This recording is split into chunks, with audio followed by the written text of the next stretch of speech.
you've probably heard the term short sale and have at least a general, oh, what did I do with that? Oh, there I did. I scrolled down. And you probably have a general idea that it means to some degree making a bet that a stock will fall. And there's been a lot of news lately that maybe short sellers are to blame for a lot of the stock market crashes or what's happening with banks. So I thought it would be worthwhile to at least explain what a short sale is. And then we could talk a little bit about whether they're positive or negative, or they could be both. So you are right if you think that a short sale is some type of a bet that a stock can go down. But how does it work? So let's say that, I don't know, IBM, and I don't know where IBM is trading right now, but let's say IBM is right now, the last trade was at $100. That's $100. And I'm convinced, I've done my research, I've done my analysis, and I'm just convinced that the stock price of IBM is going to fall. I think IBM is going to have a horrible quarter next quarter, that some other competitor is going to take their business, whatever. I'm convinced it's going to fall to $50. Right? This is what I think. I think it's going to fall to $50 based on my deep stock analysis. And so the general idea is that I won't make any value judgment right now, but I want to know if there's a way that I can make money off of my deep analysis.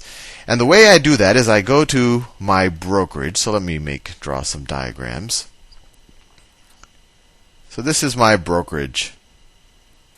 This is my broker. And this is me right here.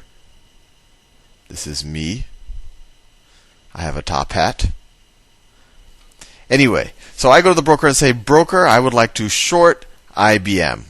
Let's just say for simplicity, I want to short one share of IBM. So what I do is I go to the broker and I say, broker, can I borrow a share of IBM? And this is a little unintuitive the first time people learn about it. It was a little unintuitive for me the first time I learned about the notion of borrowing a share. But you could also view it as renting a share. And you might say, well, where's the broker getting it from? Well, this broker's got a ton of clients, right? Let me draw some of them. His eyes were strange. Okay. So this broker has a ton of clients, many of whom own IBM.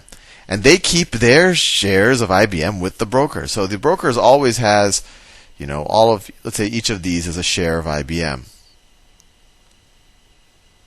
And these guys are all owners of IBM. And if ever one day this guy wanted to sell his share of IBM, the broker would go out there, sell it in the market, or maybe this guy would sell it depending on how it's done, and then this would be replaced with the money, and this would then become $100. Right? And then if IBM issues a dividend, if it says, okay, all of our shareholders will get $5 from a company, and then each of these guys would get $5. So they're all just shareholders in the company. And also, just so you know, as opposed to being short the company, they're long. When you go long a security, you're buying the security. When you go short, as you'll see, you're borrowing the security and selling it. So let's see how that works. So once again, I go to my broker and I said, broker, I want to borrow a share of IBM. The broker says, okay, well, I have all these shares sitting around here, and they're really not doing anything. I'll lend you this share right there and stick it in my account. And I'm going to have to pay rent to borrow that share. You can kind of view it as either interest on borrowing the share. You could view it as rent. Rent is sometimes more intuitive because whenever we talk about, when you rent someone's apartment, you're really kind of borrowing their apartment, and you can kind of view the rent as the interest on the apartment. Or the other way to view it, when you borrow money, the interest is kind of rent on the money. Right? Anyway, I think you get the ideas, but I'll borrow this. And you'll say, hey, wait, Sal, that doesn't make sense. How can you just borrow this guy's stock? Right? I mean, this guy might want to sell it the next day. And that's a good question. If this guy wants to, let's say I borrow his stock, so it's not sitting there anymore.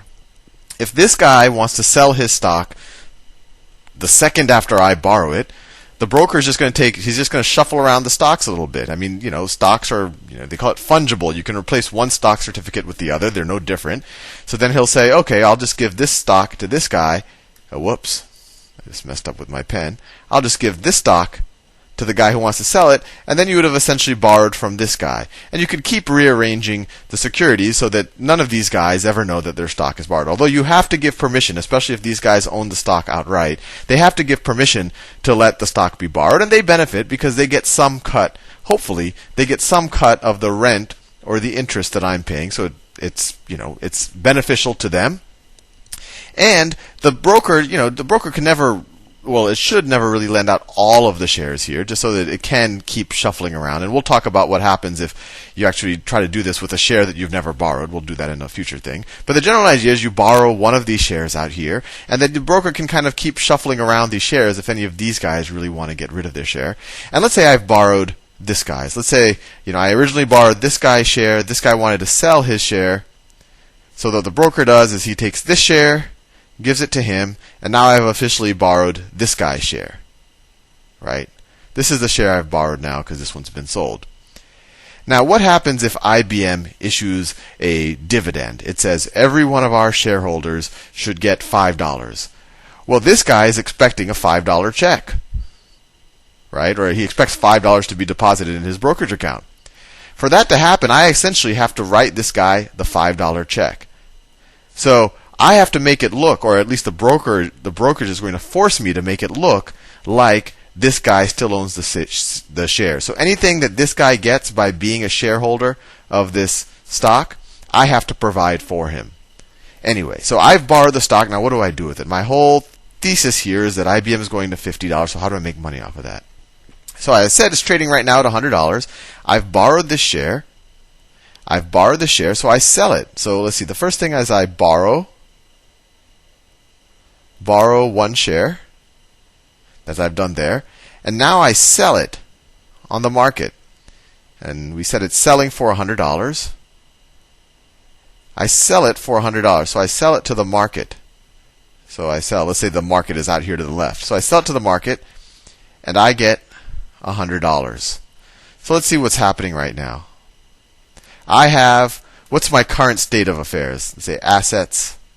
And I'll talk about margin requirements later. Liabilities. What do I have? What do I owe? So now I have $100. And what do I owe? I owe one share of IBM. Let's say my analysis ends up being correct.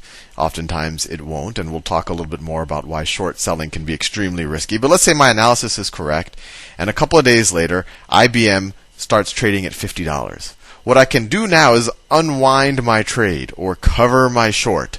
And the way I do this is I have $100, right? What I can do is I can then just go out there and buy my shares of IBM back, right? So I buy one share of IBM. And how much do I have to pay out? Do I have to pay $100? Well, no. The share of IBM's stock price has dropped to $50. So actually, let me do that. I'm not paying $100 out. I'm going to pay $50 out. I'm going to pay $50. And I'm going to get back a share of IBM. I'm going to get back a share of IBM. And that's what I owe. So I'll give it back to my brokerage. So I will, I will go out, spend $50, get back a share, and then give that share back to the brokerage, give it back to that guy. These guys never knew that anything happened. And in the process, what happened? I sold the shares for $100, and I bought them back for $50. So after unwinding this whole thing, I used $50 of this $100 to buy the shares back. So how much do I have left? I have $50 left. And I returned the shares of IBM. So I have nothing. I owe no one anything. So I made $50 off of this trade. So traditionally in the stock market, on the long side, you want to buy low, sell high, right? You want to buy low, sell high. Sell high. When you're short selling, you're doing the same thing, but you're doing it in reverse. You want to sell high, and buy low. Anyway, hopefully that gives you the general idea of the mechanics of short selling. In the next video, I'll talk a little bit more about this was a very good scenario where what I wanted to happen did happen. But in the next video, we'll talk about the risks of short selling and maybe a little bit of a discussion of whether it really is good or bad for the markets or